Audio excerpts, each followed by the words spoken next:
Елеонора Китанова. Да. Ти беше една од повредените ужасната трагедија пред речиси една година во дискотеката Пулс. Што се случи таа вечер? Ти какви повреди доби?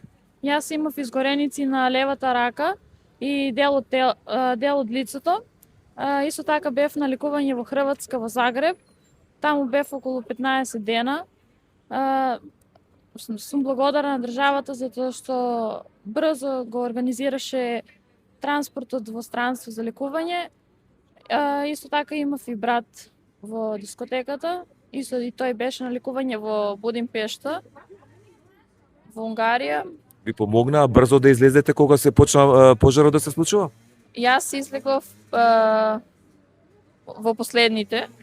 Кај мене, за мене мислеа дека сум почината, бидејќи лежев до лица што се мртви, бев потрупана од други и исто така не сакам многу да се навраќам на таа вечер. Се трудам да продолжам напред, без да размислувам на сето тоа. Имав психолошка помош исто така. И се најде, вие организираше тоа општината? Црвен крст ја организираше.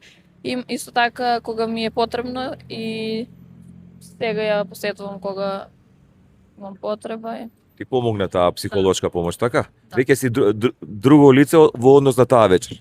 Од скроз друго лице, мислам дека од таа вечер сум скроз друга личност, дури и сама не можам да се препознавам. Психички имам многу промени.